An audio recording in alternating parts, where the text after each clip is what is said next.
Assalamualaikum warahmatullahi wabarakatuh. Salam sejahtera. Kali ini dalam edisi khusus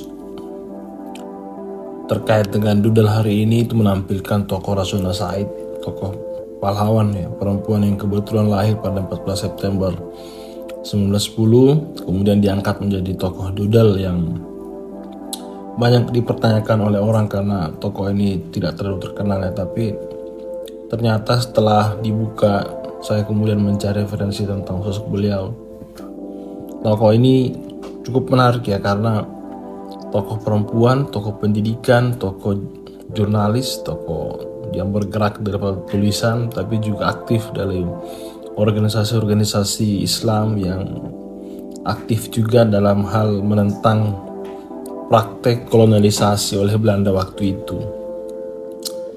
Kehidupan awal dari Rasuna Said itu lahir di Maninjau, Kabupaten Agam, Sumatera Barat. Lahir 14 September 1910 di desa Penyinggahan.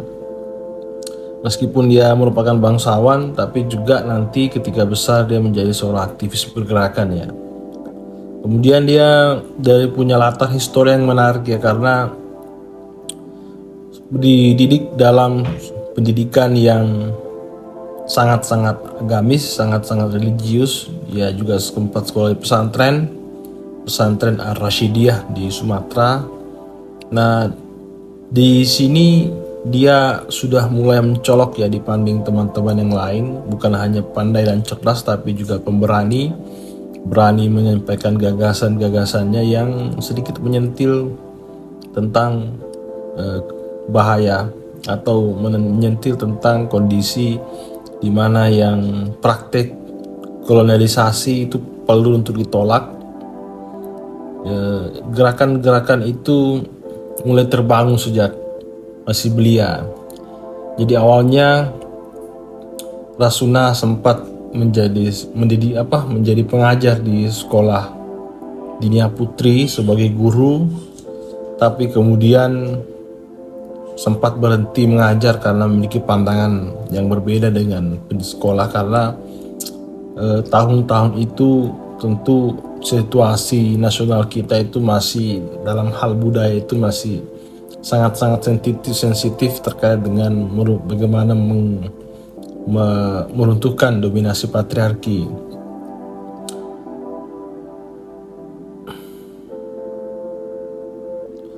Rasuna juga menganggap sebagai poligami itu adalah suatu hal yang tidak pelecehan ya. Rasuna Said menganggap bahwa poligami itu bagian dari pelecehan perempuan. Jadi dari sisi perjuangan politik, awalnya dia bergerak aktif di Serikat Rakyat, kemudian juga masuk di organisasi Persatuan Muslimin Indonesia Permi di Bukit Tinggi, kemudian juga aktif mengajar di sekolah-sekolah yang didirikan oleh Permi. Kemudian dia juga memimpin kursus putri. Terkait dengan itu, Rasuna juga ternyata punya bakat dalam hal berpidato. Nah, bakat inilah kemudian yang digunakan oleh Rasuna Said. Dia sangat mahir dalam berpidato, sangat orator dan agitasi dan propaganda. Rasuna menjadi perempuan yang aktif melakukan pidato perlawanan pada pemerintahan Belanda waktu itu, yang dianggap tidak penting atau perlu diusir dari Indonesia. Karena itulah kemudian wanita atau perempuan, aktivis perempuan dari Sumatera ini kemudian dikena hukum spekdilik oleh hukum Belanda, yang kemudian dia diasingkan, dipenjara selama 15 bulan dan dibawa ke Jawa untuk dipenjara di sana, diasingkan di Jawa. Nah, saat penjara inilah kemudian banyak mata yang melihat Rasuna Said ini, kemudian banyak diberitakan oleh media-media lokal, media nasional waktu itu di Indonesia. Dia menjadi viral waktu itu, akhirnya dikenal dan disegani di Indonesia. Jadi bukan hanya di Sumatera. Nah, ketika setelah dipenjara pun Rasuna masih tetap aktif dalam organisasi. tahun 26 aktif di Serikat Rakyat yang berafiliasi dan komunis. Komunis pada tahun-tahun ini jangan dibayangkan seperti komunis tahun-tahun 65 ke atas, karena dalam histori komunisme di Indonesia itu kan datang dibawa oleh Stifrit, kemudian mengkader beberapa tokoh muda di merupakan aktivis dari Serikat Rakyat. Contohnya misalnya ada Semaun, Tan Malaka, Alimin, dan Marco. Nah, jadi sebenarnya munculnya komunisme di Indonesia itu berasal dari tubuh dalam dari Serikat Islam. Jadi waktu itu yang organisasi Islam terbesar waktu itu adalah Serikat Islam yang berideologi tentang sosialisme Islam. Tokoh-tokoh seperti Semaun, Alimin, dan Tan Malaka itu memberikan sentuhan ideologi baru setelah mendapatkan referensi atau narasi tentang komunisme. Jadi kemudian akhirnya terjadi pecah.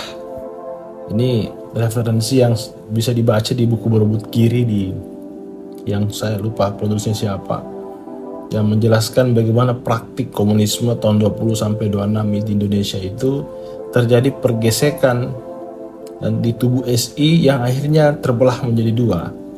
Ada SI hijau yang tetap pada ideologi sosialisme Islam, dan ada juga SI merah yang dianggap sebagai menggabungkan antara komunisme dan Islamisme. Nah, tokoh-tokoh komunisme sendiri sebenarnya banyak ya tokoh-tokoh Islam, seperti misalnya Haji Misbah, dan saya pikir banyak tokoh-tokoh yang tidak mempertentangkan komunisme dan Islam, kecuali nanti pasca 45 dalam situasi politik yang berbeda, di mana hadap-hadapan bukan lagi antara Belanda dan tokoh-tokoh pergerakan nasional, tapi sesama tokoh pergerakan nasional yang tentu situasinya berbeda. Nah, Rasuna Said ini ada pada kondisi itu, di mana dia sempat juga bersentuhan dengan organisasi yang berafiliasi dan komunis, tapi tidak terlalu lama mungkin di situ. Dan dia juga aktif pada Partai Serikat Islam, bahkan sempat naik menjadi tokoh ketua di cabang meninjau Serikat Islam. Dalam organisasi itu ideologi yang didorong adalah Islamisme dan nasionalisme. Tahun-tahun yang dijalani oleh Rasuna itu sempat juga berselisih dengan beberapa tokoh-tokoh PERMI, Persatuan Muslim Indonesia, karena saking progresifnya dari Rasuna itu menganggap bahwa tokoh-tokoh PERMI ini pasif dan enggan aktif untuk melakukan perlawanan secara lantang pada Belanda. Dan pada waktu itu juga kemudian Rasuna pindah dari Padang ke Medan. Selama menjadi ketua organisasi, Rasuna aktif melakukan orasi di rapat umum. Dia aktif melakukan pidato-pidato yang berbicara tentang kemerdekaan Indonesia di zaman Belanda. Dia banyak mengutuk, dia banyak mengkritik praktik kolonialisasi yang dilakukan oleh Belanda. Bahkan dia berani menyatakan lantang bahwa imperialisme itu adalah musuh. Ya, tahun-tahun itu dalam kondisi tentu situasi yang dianggap mungkin gila ya, atau dalam bahasa subversif dari kultur, karena kultur di Indonesia itu kan dan budaya itu kita cenderung patriarki ya, padahal sebenarnya pada masa lampau itu tidak ada pertentangan, tapi karena sentuhan-sentuhan kolonial maka kemudian ada banyak budaya-budaya kita yang kemudian cenderung menjadi patriarki. Nah, dalam situasi ini Rasuna Said muncul. Itu tentu hal yang sangat perlawanan atau pertentangan internal itu yang sangat besar. Nah, penerimaan itu yang kemudian dalam situasi yang dianggap lain oleh sesama atau budaya, tapi Rasuna berani untuk melakukan itu. Bahkan dia menjadi tokoh orator, memimpin organisasi, mendorong narasi tentang perlawanan pada Belanda. Dia ditangkap pada tahun 32 selama 15 bulan. Dia dikirim ke Jawa. Setelah keluar, Rasuna melanjutkan pendidikan di Islamic College pimpinan Kiai Haji Mukhtar Jaya dan Dr. Kusuma Atmaja. Setelah dibebaskan tadi, setelah belajar juga, dia melanjutkan mengajar di Jawa. Pada tahun 34 pasca keluar dari penjara, Rasuna aktif menulis, menjadi jurnalis. Dia aktif menulis artikel yang mengkritik kolonialisme Belanda dalam sebuah jurnal sekolah yang bernama Raya. Pada saat dia menjadi penulis ini, bahkan Rasuna menjadi pimpinan redaksi di majalah ini. Majalah ini dianggap dikenal radikal, tercatat sebagai salah satu majalah yang revolusioner waktu itu. Namun karena situasi Rasuna yang dianggap membahayakan Belanda, makanya gerakan-gerakannya dipersempit, diintimidasi dan sebagainya. Tapi Rasuna tetap tidak gentar, maka melanjutkan membuat lagi sebuah koran mingguan yang disebutkan Menara Putri. Slogan koran ini mirip dengan slogan Bung Karno ya, karena bahkan slogannya itu bisa dianggap radikal dan mungkin dalam kondisi sekarang dianggap mesum, karena waktu itu dia mengusung slogan "Ini dadaku, mana dadamu". Dada ini dalam kondisi bukan dada dalam artian fisik, tapi dada dalam artian mana bentuk perlawananmu kepada Belanda. Dan koran ini banyak berbicara soal perempuan. Salah satu proyek revolusi kesadaran pergerakan dari Rasuna itu adalah gerakan anti kolonialisme di tengah kaum perempuan. Di situ bahkan dari tulisan inilah kemudian Rasuna banyak disorot oleh berbagai tokoh-tokoh nasional. Dia banyak dikutip, banyak dijadikan referensi, sampai akhirnya kemudian Indonesia merdeka. Rasuna tetap aktif dalam pergerakan mengisi kemerdekaan itu. Ia tercatat aktif dalam Badan Pergerakan Pemuda Indonesia, aktif juga sempat menjadi Dewan Perwakilan Rakyat Indonesia RIS, DPR RIS waktu itu. Bahkan dia terakhir menjadi anggota Dewan Pertimbangan Agung sampai akhir hayatnya. Jadi DPA ini sudah tidak ada dalam tahun sekarang. Di Orde Lama, Orde Baru itu ada kalau tidak salah ya. Dia hampir setara dengan DPR RI, seperti itu.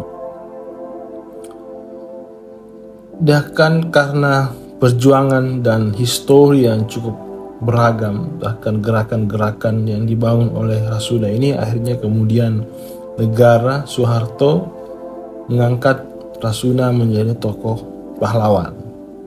Dan maka kemudian Rasuna, itulah kemudian kenapa Rasuna muncul di Doodle hari ini, karena merupakan hari kelahirannya dan juga tokoh pahlawan perempuan. Bahkan ketika Rasuna dalam keluarga sendiri pun dia tercatat 2 kali menikah, dan baginya sempat ada kutipan yang mengatakan bahwa laki-laki itu tidak lebih penting ketimbang memperjuangkan kemerdekaan Indonesia. Luar biasa. Ini menarik sebenarnya karena di Sumatera itu juga ada tokoh Cut Nadin ya. Cut Nadin juga ini tokoh perempuan yang progresif, radikal, karena bukan hanya berkuar-kuar tapi juga mengangkat senjata menjadi panglima perang melawan Belanda. Ada juga ini sebenarnya menarik karena Rasuna ini kompleks ya, karena juga tokoh pergerakan, tokoh orator, tapi juga aktivis yang menulis gitu. Bahkan seorang jurnalis pergerakan waktu itu. Ini yang menarik karena sangat kurang tokoh perempuan yang menjadi pahlawan atau tercatat dalam sejarah yang terlibat dalam pergerakan nasional menentang Belanda. Karena satu tadi, situasi yang cenderung patriarki di budaya kita, atau yang kedua memang karena kurang dilirik oleh sejarawan tentang tokoh-tokoh perempuan. Di Sulsel sendiri ada tokoh yang namanya Choli Pujie. Jadi Choli Pujie ini adalah tokoh yang menulis juga, yang menuliskan tentang naskah Lagaligo Jadi Legaligo itu adalah sebuah narasi lisan yang lahir dari masyarakat Indonesia Sulawesi Selatan, khususnya Sulsel, yang kemudian dituliskan oleh Coli Pujie. Dan kemarin beberapa tahun terakhir perempuan-perempuan aktivis Sulawesi Selatan mendorong kepada negara agar Coli Pujie menjadi pahlawan, namun karena beberapa hal itu ditolak oleh pemerintah karena alasan Coli Pujie waktu itu bekerja sama dengan Maptes yang merupakan antropolog dari Belanda. Nah, tapi dari sisi lain itu kita apresiasi Coli Pujie. Ada juga Kartini. Kartini ini juga tokoh penulis ya. Jadi pahlawan karena menulis. Jadi, tulisan-tulisannya itu banyak mengkritik tentang budaya Jawa yang sangat-sangat patriarki. Yang tulisan-tulisannya itu dituangkan dalam surat dikirimkan kepada sahabatnya di Belanda, yang kemudian hasil surat-surat itu dibukukan, akan terbitlah buku habis gelap terbitlah terang. Nah, tulisan-tulisan itu juga banyak menginspirasi perempuan-perempuan Indonesia karena situ ada banyak berbicara tentang bagaimana perempuan semestinya dan realitasnya di Jawa, di mana perempuan semestinya bisa setara dalam sekolah dan seterusnya. Nah, saya pikir tokoh-tokoh seperti Rasuna ini penting untuk menjadikan referensi, dijadikan pedoman untuk perempuan-perempuan, karena ini juga sebenarnya mengukuhkan bahwa pergerakan di Nusantara dan Indonesia itu selalu ada tidak tunggal pola ideologisasinya. Di situ ada sentuhan Islamisme, sentuhan komunisme, sentuhan sosialisme, sentuhan nasionalisme. Ini menjadi fondasi pengetahuan yang menginspirasi gerakan-gerakan yang terjadi sebelum 45. Itu beda dengan kondisi sekarang. Kondisi sekarang itu terpecah-pecah, ada gerakan khusus Islamisme, ada gerakan yang khusus nasionalisme, padahal dulu itu tidak menjadi hal yang dikotomis, tapi menjadi hal yang saling melengkapi. Sekian.